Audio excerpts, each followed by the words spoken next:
So ayan, na-enroll na si Ate Badiday, mga kababayan. Okay, dahil naka-enroll na po si Ate Badiday, lilibre natin siya sa McDonald's. Hindi pa kami kumakain eh. Tayo dito tayo.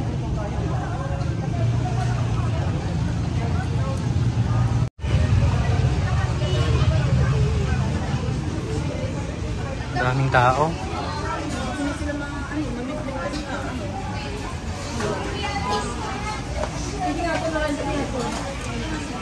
Ano gusto mo? Yung may rice.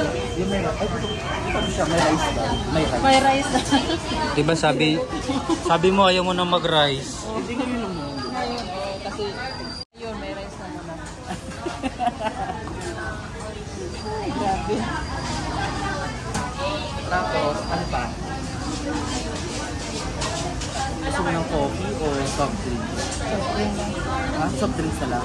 Gusto mo yung McFloat? Ano yung ba? Yung may ice cream sa ibabaw. Opo.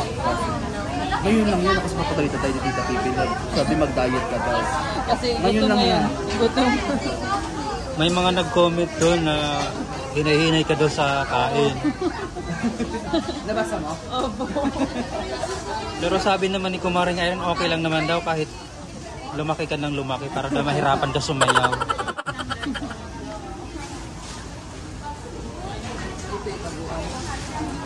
Hoy, keep mo na yan. Mayroon ako, doon. Tatago ko ito. Kasi yun daw kung magpapirma ng sural.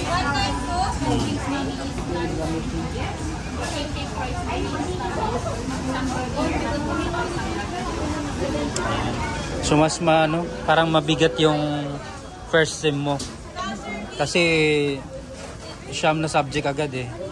Sa amin nung time ko, mga 7 lang. Tapos yung pasok ko pa noon, MWF alauna hanggang alas 7 ng gabi. MWF. Sa kanya loaded siya kasi tatlo agad, ilan yung major subject mo agad? Yung 5 units each? Opo. 1, 2, dalawa. 5 hours. 5 hours pala. Yung isa. 5 units. 5 units. Kaya mo yan. Tsaka may kakilala kami nung nakaraan na first year, mag second year na sila. Baka pwedeng hingi namin yung notes para mabasa mo. Mamaya balikan natin.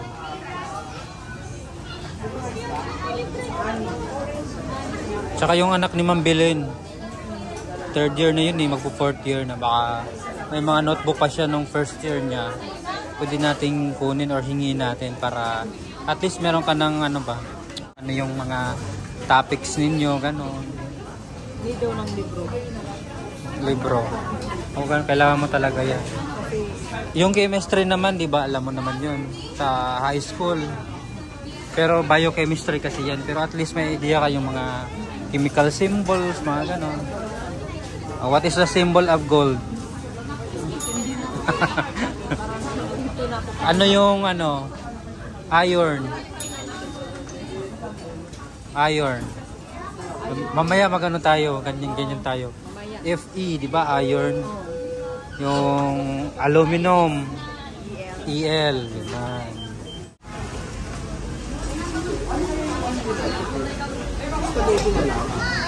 Merienda nila? Oh, pwede na yun.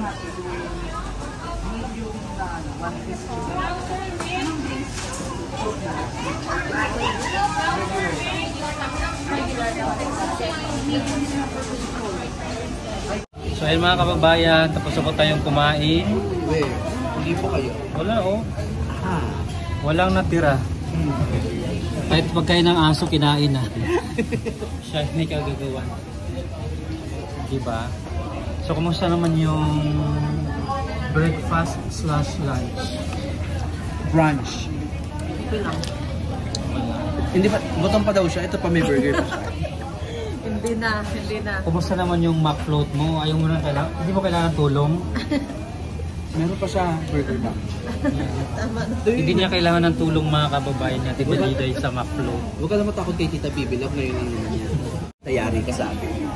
Tita, sa kanya talaga to. Binulong niya sa akin. Charis lang.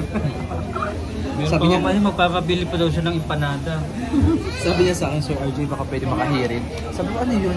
Burger. Sabi niya, lubusin mo na. Sabi niya, 2 burger. Sabi ko, 2 burger? Para kanino? Para sa akin mamaya, baka magutom mo. Charis lang. Hindi para hindi mabitin, di ba? Kasi pag maliit yung drinks, kaya malaking drinks na yung bilhin natin. Tapos tigdadalawang chicken po kami mga kababayan. Tigdadalawang rice. Tapos may large price pa siya. Ay, bongga. Kaya pa? Magde-dessert pa tayo.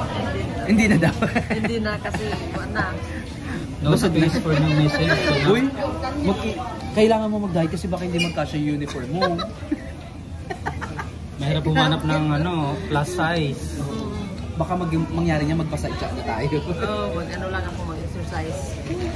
Umaga. 2 budots lang yan. Tunaw na agad, di ba? Effective yung budots. Ito naman sa akin, McCafe. Masarap pala niya. Sarap. Pero syempre mas masarap pa rin yung tinitimpla sa baka. Ano lang ito, take yung ito lang yung dyan, no? Ba't mo na yan? Ang daya ka. Kasi may tubig. Ha? Para mabukman. Dinagdagan niya ng tubig. Nabitin pa ata. Hindi. Kulang pa? Sama na sa akin. Yan, Kuya. Hindi. Mahingi ng tubig, 5. Tubig lang. Tama na ito kasi may yellow. Kasi minsan matamis yung timpla ba? Yung asukal hindi natutunaw kaya Dapat ganito mga kababayan, kung ano kumain, liligpitin nyo na para makatulong tayo sa mga crew. Kasi pag napapagod din nyo, kawawa din naman sila. diba, pagkakuha nila, hindi na sila yung magkaganon. Dadam, diba? I-ano natin yun, i-normalize natin yung ganyan mga bagay. Para kagaya sa bahay, Practice. Diba? Practice natin. Para makatulong din tayo kasi nakakapagod. Yun. Naranasan ko din yung mag-ganyan. Tulungan natin sila. Mapapangiti natin sila sa simpleng paraan. Kasi, uy, wow. Parang imbis na lililisig ko, yung kabilang table na lang. So ayun mga kababayan, palis na tayo.